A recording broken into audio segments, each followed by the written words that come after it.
नमस्कार विद्यार्थी मित्रांनो, स्वागत आहे तुमचं आजच्या नवीन व्हिडिओमध्ये. तर आज आपण 3 डिसेंबर 2024 च्या चालू घडामोडी पाहणार आहोत. यामध्ये आपण एकूण 10 प्रश्न आणि त्यांची महत्त्वाची माहिती पाहणार आहोत मित्रांनो. आणि तुम्हाला जर या व्हिडिओची पीडीएफ हवी असेल ना, तर व्हिडिओच्या डिस्क्रिप्शन बॉक्समध्ये आपल्या टेलिग्राम चॅनेलची लिंक आहे.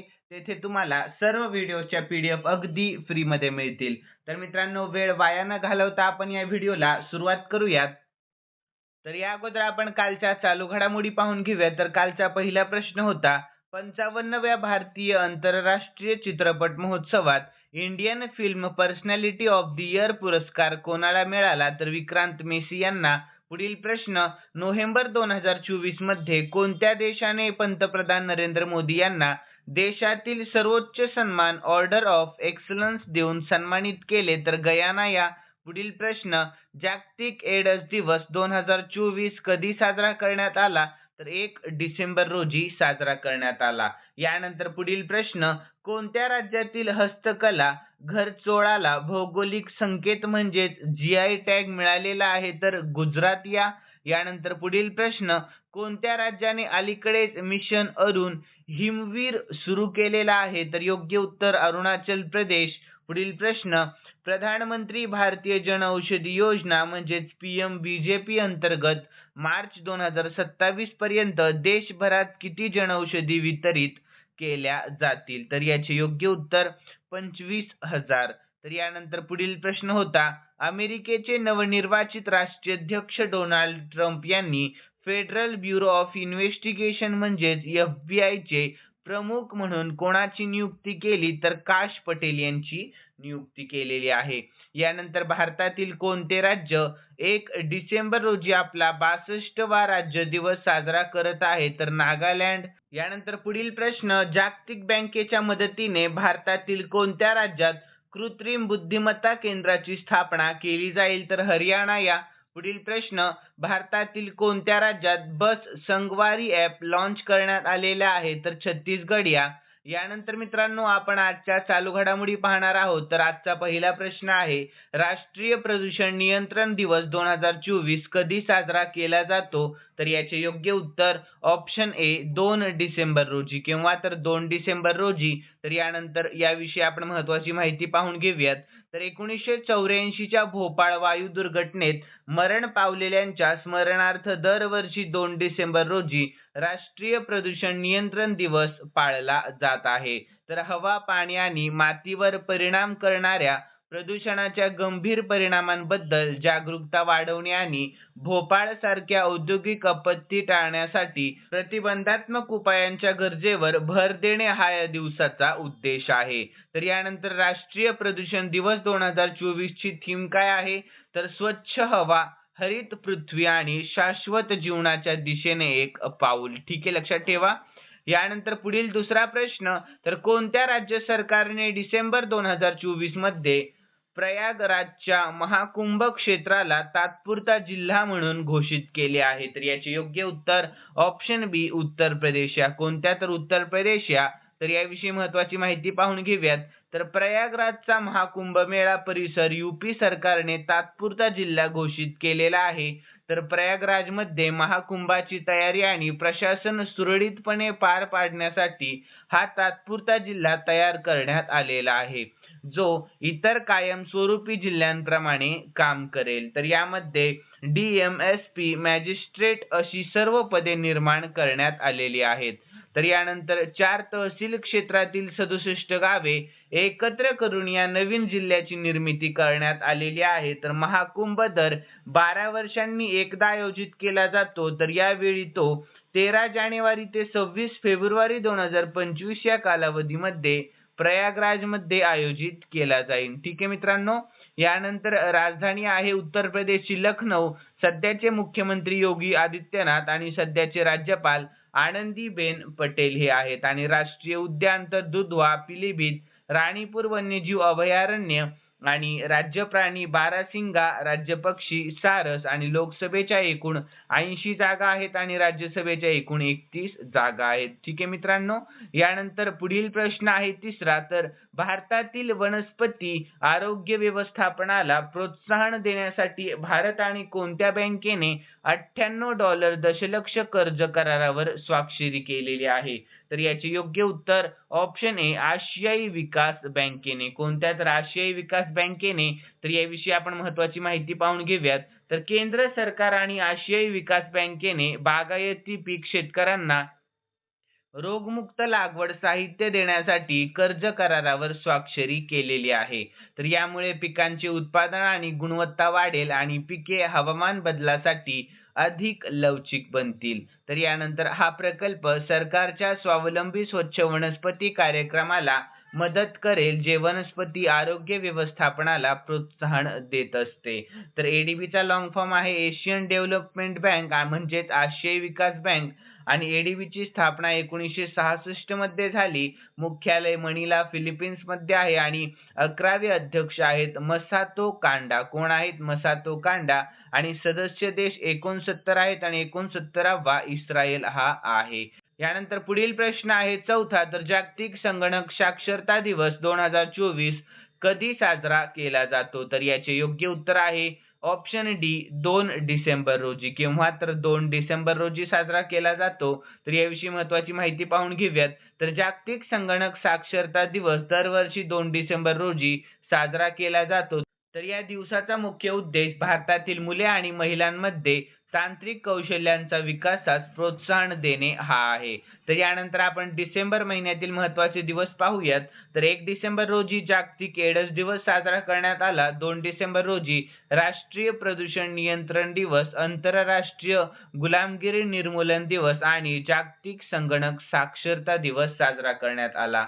यानंतर पुढील प्रश्न आहे पाचवा, तर CII चे ईज ऑफ डुईंग बिझनेस आणि नियामक व्यवहार पोर्टल कोणत्या केंद्रीय मंत्र्याने सुरू केले आहे?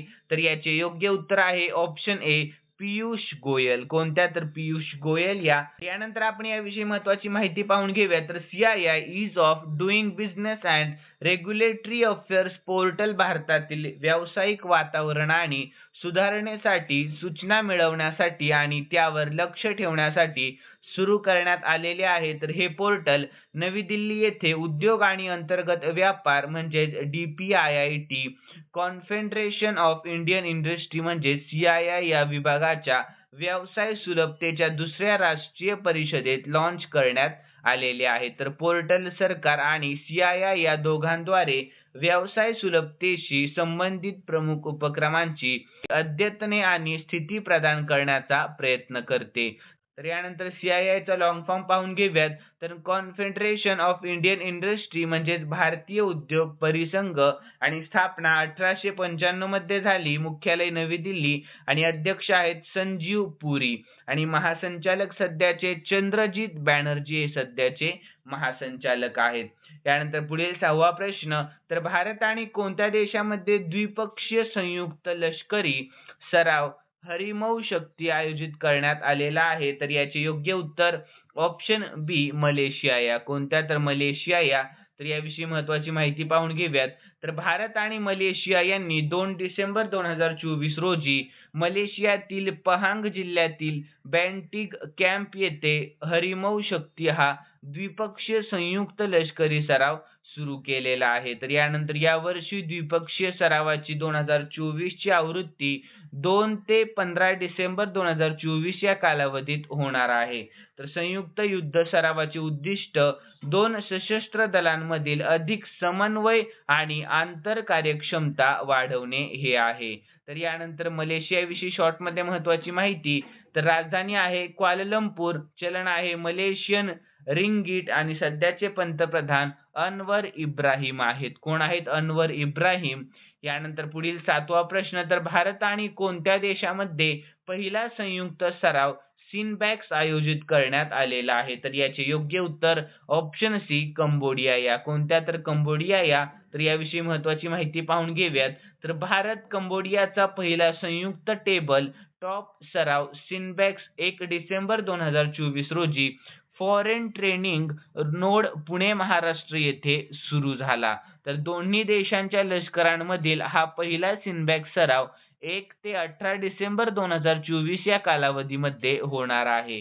तर भारतीय लष्कराच्या इन्फंट्री ब्रिगेडने 20 सदस्य आणि 20 कंबोडियन आर्मीचे कर्मचारी सिनबेक्स या पहिल्या सरावात सहभागी होत आहेत. तर यानंतर मित्रांनो कंबोडियाविषयी शॉर्टमध्ये महत्त्वाची माहिती पाहूयात. राजधानी आहे नोम पेन आणि चलन आहे कंबोडियन रिएल. यानंतर पुढील प्रश्न 8वा आहे. सय्यद मोदी आंतरराष्ट्रीय बॅडमिंटन स्पर्धा 2024 चे पुरुष विजेतेपद कोणी जिंकले? तर याचे योग्य उत्तर ऑप्शन ए लक्ष्य सेन यांनी. कोणी? तर लक्ष्य सेन यांनी जिंकले. तर याविषयी महत्त्वाची माहिती पाहूयात. तर भारताचा अव्वल बॅडमिंटनपटू लक्ष्य सेन याने 2024च्या सय्यद मोदी आंतरराष्ट्रीय बॅडमिंटन स्पर्धेचे पुरुष विजेतेपद पटकावले आहे. तर 2024 पॅरिस ऑलिम्पिकच्या उपात्य फेरीत पराभूत झालेल्या लक्ष्य सेनने लखनौ येथे 2024च्या सय्यद मोदी आंतरराष्ट्रीय बॅडमिंटन स्पर्धेचे एकेरीचे विजेतेपद पटकावून आपल्या कारकिर्दीतील 5वे BWF एकेरी विजेतेपद पटकावले. तर लक्ष्य सेनने अंतिम फेरीत सिंगापूरच्या जिया हेंग जेसन तेहचा 21-6 आणि 21-7 असा पराभव केलेला आहे. तर यानंतर मित्रांनो पुढील 9वा प्रश्न. तर सय्यद मोदी आंतरराष्ट्रीय बॅडमिंटन स्पर्धा 2024 चे महिला विजेतेपद कोणी जिंकले? तर याचे योग्य उत्तर ऑप्शन ए PV सिंधूने जिंकलेले आहे. कोणी? तर PV सिंधूने. तर याविषयी महत्त्वाची माहिती पाहून घेऊयात. तर भारताची अव्वल बॅडमिंटनपटू PV सिंधूने 2024 सय्यद मोदी आंतरराष्ट्रीय बॅडमिंटन चॅम्पियनशिपचे महिला विजेतेपद पटकावले आहे. तर तिने अंतिम फेरीत चीनचा खेळाडू वू लुओयू याचा 21-14 आणि 21-16 असा पराभव करून या एकेरीचे विजेतेपद पटकावले आहे. तर सय्यद मोदी आंतरराष्ट्रीय बॅडमिंटन स्पर्धा 26 नोव्हेंबर ते 1 डिसेंबर 2024 या कालावधीत उत्तर प्रदेशातील लखनौ येथील बाबू बनारसी दास इंडोर स्टेडियमवर आयोजित करण्यात आलेली होती. तर यानंतर मित्रांनो बॅडमिंटन जागतिक महासंघाविषयी आपण महत्त्वाची माहिती पाहून घेऊयात. तर बॅडमिंटन वर्ल्ड फेडरेशन ही बॅडमिंटन खेळाची जागतिक प्रशासकीय संस्था आहे. तर त्याची स्थापना 1934 मध्ये लंडनमध्ये आंतरराष्ट्रीय बॅडमिंटन फेडरेशन म्हणजेच IBF म्हणून झाली. तर यानंतर मुख्यालय कोठे? तर क्वालालंपूर मलेशियामध्ये. सध्याचे अध्यक्ष Paul Eric Hyer Larsen Denmark मधील. ठीक आहे, लक्षात ठेवा. तर यानंतर पुढील प्रश्न आहे 10वा. तर 5व्या फिल्मफेअर OTT अवॉर्ड्स 2024 मध्ये सर्वोत्कृष्ट अभिनेता म्हणजेच पुरुष अभिनेता वेब फिल्म पुरस्कार कोणाला मिळाला? तर ऑप्शन डी दिलजीत दोसांझ यांना मिळालेला आहे. तर याविषयी महत्त्वाची माहिती पाहून घेऊयात. तर 5व्या फिल्मफेअर OTT पुरस्कार 2024 ची डिसेंबर 2024 मध्ये घोषणा करण्यात आली आहे. तर हा कार्यक्रम OTT क्षेत्रातील चित्रपट आणि मालिका या दोन्हींच्या उत्कृष्ट योगदानावर प्रकाश टाकत असतो. तर संजय लीला भन्साळी यांचा हिरामंडी द डायमंड बाजार 16 नामांकनांसह अव्वल द रेल्वेमॅनने प्रतिष्ठित सर्वोत्कृष्ट मालिका पुरस्कार जिंकलेला आहे. तर यानंतर मित्रांनो खालील प्रश्न मी स्पेशली तुमच्यासाठी ठेवलेला आहे आणि हा प्रश्न आपण कालच्या चालू घडामोडीमध्ये पाहिला होता. ज्यांनी कालचा व्हिडिओ पाहिलेला असेल त्यांना नक्कीच या प्रश्नाची उत्तर येईल अशी मी अपेक्षा करतो. तर प्रश्न असा आहे. भारतातील कोणत्या राज्यात जागतिक बँकेच्या मदतीने कृत्रिम बुद्धिमत्ता केंद्राची स्थापना केली जाईल? तर याचे योग्य उत्तर तुम्हाला आपल्या कमेंट बॉक्समध्ये सांगण्याचा प्रयत्न करायचा आहे मित्रांनो. ज्यांना उत्तर येत असेल त्यांनी प्लीज कमेंट बॉक्समध्ये उत्तर सांगण्याचा प्रयत्न करत जा. आणि मित्रांनो तुम्हाला जर आजचा व्हिडिओ आवडलेला असेल तर नक्कीच या व्हिडिओला लाईक करा आणि सबस्क्राईब करायला अजिबात विसरू नका. तर चला भेटूयात नवीन व्हिडिओमध्ये. धन्यवाद.